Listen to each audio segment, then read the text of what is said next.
PGT की तैयारी करने वाले मेरे सभी प्रिय साथियों को मेरा प्यार भरा नमस्कार। आज की वीडियो में हम लोग डिस्कस करेंगे आइडल्स ऑफ द किंग। अगर हम आइडल्स ऑफ द किंग की बात करते हैं तो इसको लिखा गया है 1859 से लेकर के 1885 में। ठीक है, ये 12 कविताओं की एक क्या है सीरीज है, जिसमें इस सीरीज में किंग आर्थर, उनके नाइट, उनके लव, इन सब के बारे में चर्चा की गई है। चलो शुरुआत कर लेते हैं। सबसे पहला क्वेश्चन है हमारा, Tennyson calls idols of the king and epic mainly because, यानी कि जो टेनिसन है, Alfred Lord Tennyson idols of the king को महाकाव्य एपिक इसलिए मानते हैं क्योंकि इसमें क्या चीजें हैं, it's moral and symbolic unity दिखाई जाती है इसके अंदर। इसीलिए टेनिसन जो है आइडल्स ऑफ द किंग को एक एपिक के रूप में मानते हैं। क्या है, इसकी नैतिक और प्रतीकात्मक एकता दिखाई जाती है, सिंबॉलिक यूनिट। दूसरे नंबर का क्वेश्चन है हमारा, बोला गया है the Arthurian world in Idylls of the King primarily represents, Idylls of the King में चित्रित अर्थ आर्थरियन आर्थियन संसार मुख्यतः किसका प्रतीक है? तो विक्टोरियन मॉरल सोसाइटी का प्रतीक है। बी ऑप्शन हो जाएगा हमारा। किंग आर्थर, राजा Arthur in the poem symbolize, इस पोइम में राजा आर्थर को मोरल और स्पिरिचुअल आइडियलिज्म के रूप में सिंबलाइज किया गया है, नैतिक एवं आध्यात्मिक आदर्शवाद के रूप में इस कविता के अंदर किंग आर्थर को माना गया है, प्रतीक बताया गया है। चौथे नंबर का क्वेश्चन देखो क्या कहा गया है, द रियल कॉज। अगर हम रियल कॉज की बात करें, real cause of fall of earthers kingdom is, बोला गया है अर्थर के राज्य के पतन का वास्तविक कारण क्या था? तो आंतरिक नैतिक पतन कह सकते हो, moral corruption with from with in, moral corruption from with in. और जिसकी वजह से आंतरिक नैतिक पतन जब होता है तो साथ ही साथ जो है आर्थर के राज्य का पतन भी होने लगता है, और यही जो है उनके राज्य के पतन का प्रमुख कारण था।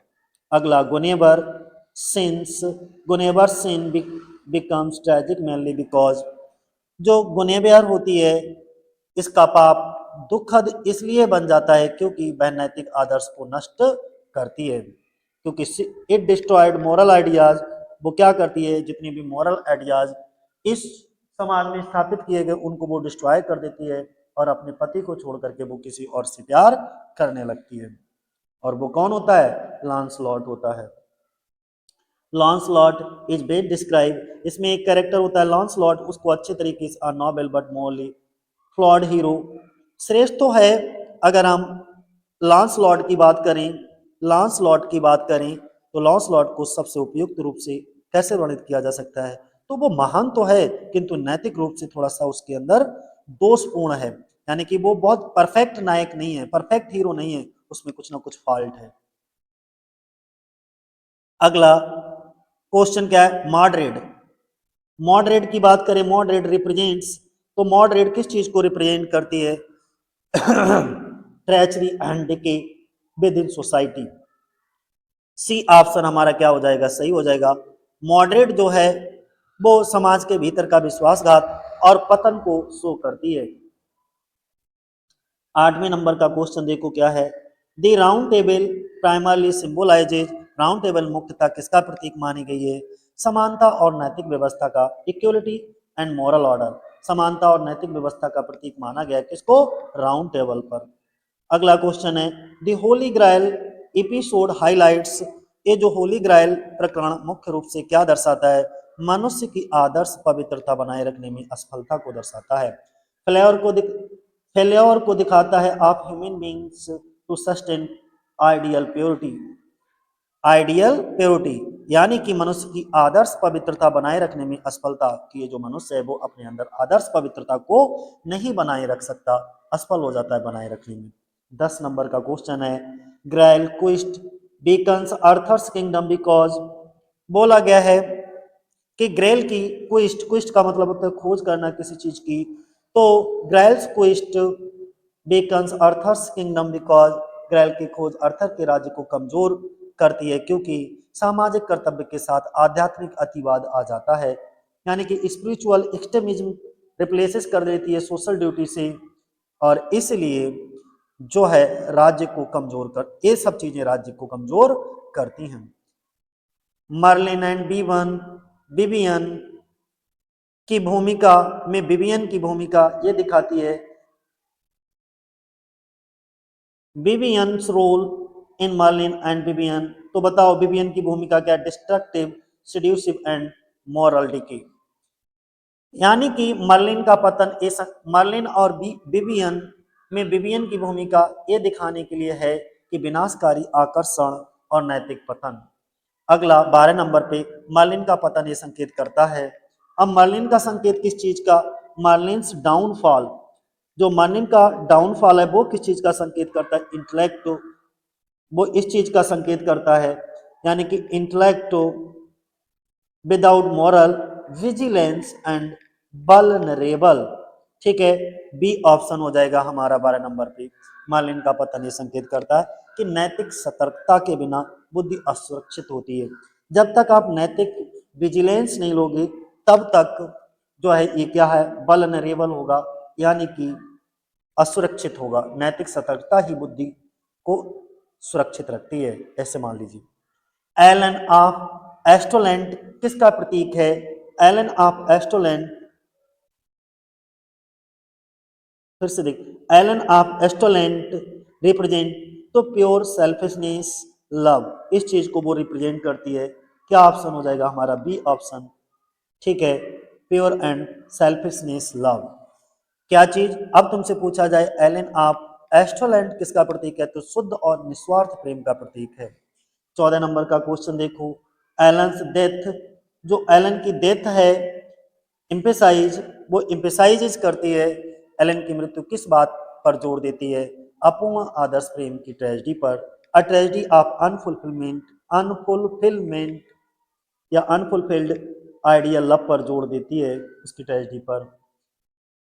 15 नंबर का क्वेश्चन देखो क्या कहा गया है। 15 नंबर के क्वेश्चन में बोला गया है, गैरेंट एंड एनीड मुख्यतः किस भाषा की खोज करते हैं? वैवाहिक विश्वास और गलत फहमी की खोज करते हैं। Trust and misunderstanding in marriage, शादी में आपको ट्रस्ट और मिसअंडरस्टैंडिंग नहीं होना चाहिए। अगला 16 नंबर का क्वेश्चन देखो क्या कहा गया है। 16 नंबर के क्वेश्चन में बोला गया है कि पैलीज एंड एटायरे किस बात का उजागर करते हैं? आदर्श से मोहभंग और विश्वास की हानि, loss of innocence and faith in ideals. The last tournament suggest, जो लास्ट टूर्नामेंट होता है वो सजेस्ट करता है किस चीज को? कंप्लीट मॉरल डिजनरेशन को वो शो करता है। Whenever, whenever repentance is the significant because, तो गुनेवर होती है उसका पछतावा किस चीज का महत्व देता है? तो यहाँ पर बोला गया है गुनेवर का पश्चाताप महत्वपूर्ण है क्योंकि वह बहुत देर से नैतिक दोष को स्वीकार करती है, यानी कि रिकॉग्नाइज स्वीकारती है मोरल गिल्ट को टू लेट, बहुत ज्यादा देर से। 19 नंबर का क्वेश्चन देखो, अर्थर्स फॉरगिवनेस ऑफ गुनेवर सोज, अगर हम बात करें कि गुनेवर में अर्थर का क्षमा करना किसका संकेत है? आध्यात्मिक महानता और नैतिक श्रेष्ठता का।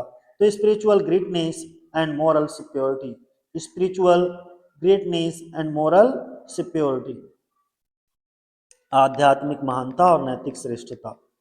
20 नंबर का क्वेश्चन देखो क्या है, अर्थर्स फाइनल डिपार्चर सिंबलाइज, अर्थर का फाइनल डिपार्चर जो है वो सिंबलाइज करता है किस चीज को? End of the ideal age. ठीक है, किस चीज को सिंबलाइज? अर्थर का अंतिम प्रस्थान किसका प्रतीक है? तो आदर्श युग का अंत का प्रतीक है। अगला, the title idols is ironic because, ये जो टाइटल है वो बहुत आयरनिक लग रहा है, विडंबनापूर्ण लग रहा है, बिकॉज द पोएम डिपिक्ट्स, बोला गया है आइडल्स शीर्षक बहुत आयरनिक है, व्यंग्यात्मक है, क्योंकि कविताएं दर्शाती हैं किस चीज को? दर्शाती हैं ट्रेजिक मॉरल कॉन्फ्लिक्ट को दर्शाती हैं। ठीक है, ट्रेजिक नैतिक संघर्ष को दर्शाती हैं। अगला 22 नंबर का क्वेश्चन देखो क्या कहा गया है।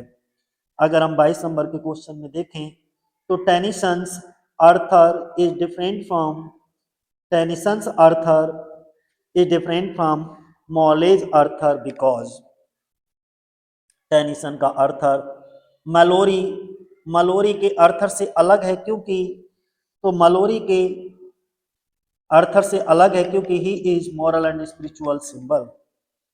वो क्या है? मॉरल और स्पिरिचुअल सिंबल दिखाया जाता है। Which Victorian concern dominates Idylls of the King, तो crisis of moral values C option हो जाएगा। The conflict in the poem is mainly between, इस पोइम में आइडल्स ऑफ द किंग में प्रमुख विक्टोरियन चिंता कौन सी है? तो वो तो आपको पता लग गई कौन सी थी, नैतिक मूल्यों का संकट। कविता का मुख्य कॉन्फ्लिक्ट जो दिखाया जाता है, संघर्ष दिखाया जाता है, किसके बीच होता है?